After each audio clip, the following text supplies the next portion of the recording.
Jangan lupa subscribe di YouTube channel Metro TV News dan juga nyalakan notifikasinya. Komnas HAM mengklaim telah menemukan titik terang terkait dengan kasus kematian Brigadir Yosua. Mereka menemukan fakta terkait skema waktu kematian anak buah Irjen Pol Verdi Sambo itu.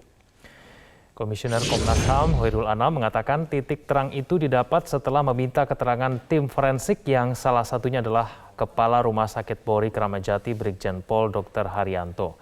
Ia menjelaskan titik terang ini ditemukan oleh Komnas HAM setelah menelisik lebih jauh mengenai luka-luka di jasad Brigadir Yosua. Meski mengakui sudah menemui titik terang, Anam tidak ingin merincikan kapan tepatnya waktu kematian Brigadir Yosua. Ia juga tidak menjelaskan lebih lanjut apakah waktu kematian yang ditemukan Komnas HAM sama dengan keterangan pihak kepolisian. Hoirul Anam.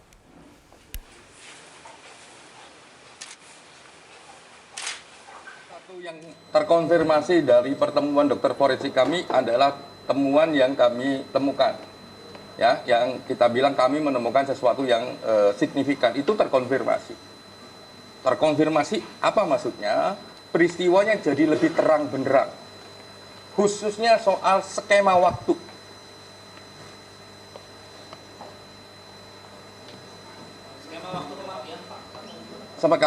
Tentu saja skema waktu kematian. Dan tentu saja soal pertubuhan, soal kondisi fisik dalam jenazah itu clear, terkonfirmasi beberapa temuan-temuan kami. Apa saja yang ingin digali oleh Komnas HAM dengan pemanggilan sejumlah pihak yang terkait dengan peristiwa tewasnya Brigadir Yosua. Untuk membahasnya telah bergabung bersama kami Komisioner Komnas HAM BK Ulung Hapsara. Mas BK, selamat malam. Selamat malam, Mas. Ya, Mas BK, kita sudah dengarkan bersama keterangan pers yang disampaikan oleh Komnas HAM beberapa jam yang lalu. Apakah kemudian maksudnya menemukan titik terang ini sudah mampu menjawab mengenai kejanggalan yang diduga oleh pihak keluarga? Ya, jadi kami tadi selama lebih dari 2 jam meminta keterangan dari tim forensik kepolisian terkait dengan proses otopsi atau uji terhadap jenazah Brigadir J. Jadi kami tadi lengkap tanyanya dari soal waktu penerimaan, kemudian waktu prosesnya mulai otopsi jam berapa, selesainya kapan, dan kemudian apa saja yang diuji oleh tim forensik kedokteran. Jadi itu kira-kira yang tadi kami tanyakan. Karenanya kemudian memang kami menjadi lebih jelas lagi begitu. Untuk bisa menjembatani atau kemudian membuat lebih terang lagi dari pertanyaan-pertanyaan yang selama ini memang muncul di publik. Begitu kira-kira Mas Kevin. Jadi artinya sudah ada kesimpulan begitu ya Mas BK ya? Kalau kesimpulan kami belum bisa memastikan apakah bisa disimpulkan atau tidak, karena kami tentu saja harus mengecek lagi, mengkonfirmasi lagi keterangan dari tim forensik kepolisian dengan besok pada saat proses ekshumasi dan otopsi ulang yang dijadwalkan hari Rabu. Jadi kami lengkap, kami sudah dapat keterangan dari keluarga, hari ini kami mendapat keterangan dari kepolisian, dan hari Rabu kami akan memantau proses ekshumasi dengan otopsi ulang di Jambi. Nah, dari situ baru kemudian kami bisa menyimpulkan dari soal jenazah Brigadir J. Itu kira-kira. Mas BK, apakah kemudian ini artinya bahwa hasil otopsi ulang yang akan berlangsung pada hari Rabu nanti kemungkinan besar tidak akan mengubah kesimpulan sementara yang mungkin saat ini dipegang oleh Komnas HAM? Tentu saja begini, kalau mengubah mungkin bisa aja ada perubahan begitu ya. Tetapi ini kan lagi-lagi harus didasarkan pada proses otopsi ulang tersebut hari Rabu mendatang. Karenanya tentu otopsi besok akan memperkaya, saya kira, memperkaya temuan-temuan yang sudah diperoleh oleh Komnas HAM sampai hari ini. Mas BK, dari pernyataan dari Mas Hoirul Anam menyatakan bahwa sudah mendapatkan penjelasan komprehensif ya mengenai luka secara logika, karakter, dan kemudian juga dari jenis lukanya. Apakah ini artinya ini cocok dengan kejanggalan luka yang diungkap oleh pihak keluarga, Mas BK?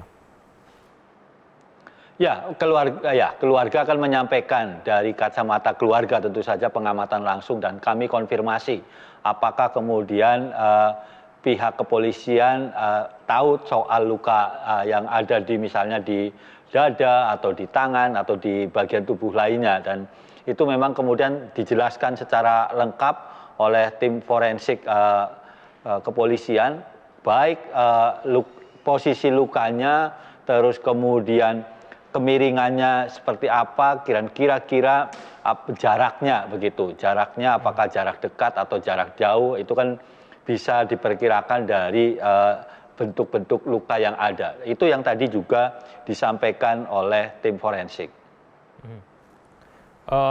Mas BK, bisa dipastikan tidak bahwa penyelidikan luka yang saat ini dipegang oleh Komnas HAM itu memang berdasarkan pendapat ahli yang independen? Apakah kemudian nanti Komnas HAM akan kemudian meng-cross-check-nya kembali? Prosesnya itu akan seperti apa ke depan, Mas BK? Ya, jadi prosesnya begini, Mas. Sebelum kami meminta keterangan dari tim forensik kepolisian hari ini, minggu lalu kami sudah berdiskusi dengan ahli forensik independen dengan membandingkan atau dengan menganalisa foto-foto, video, dan juga keterangan yang disampaikan oleh keluarga Brigadir J. Sehingga itu yang jadi bahan dasar kami untuk meminta keterangan dari kepolisian.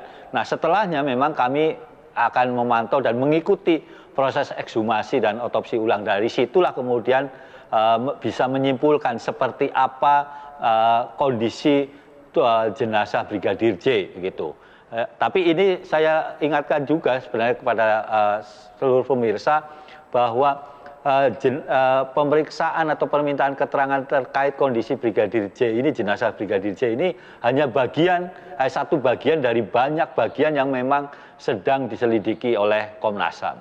Saya kira itu, Mas Kevin. Mas BK, Mas Hoirul Anam juga menyampaikan bahwa Komnas HAM menyatakan tidak akan lagi fokus terhadap luka Brigadir Yosua. Ini alasannya kenapa, Mas BK? Ya itu tadi, jadi ini kan kami sudah dapat keterangan dari kepolisian. Kami akan kemudian mencocokkan untuk terakhir kali dengan otopsi ulang dan ekshumasi Rabu mendatang. Setelah itu kami bisa menyimpulkan seperti apa detailnya dari kondisi jenazah Brigadir J. Setelah itu kami fokus misalnya kepada soal digital forensik, bagaimana soal peretasan handphone, kemudian soal CCTV, apakah memang CCTV ini memang mati begitu di rumah Irjen Verdi Sambo atau tidak. Setelah itu bagaimana dengan kondisi CCTV di komplek perumahan. Belum juga kami ngecek juga CCTV misalnya di rumah sakit Polri, apakah memang ketika menerima jenazah dari Brigadir J waktunya sama atau tidak. Kan ini juga detail-detail yang harus kami cross-check berdasarkan keterangan yang ada di hari ini. Jadi itu yang akan terus kami kembangkan dan kami cek satu persatu detail-detailnya sampai soal waktu.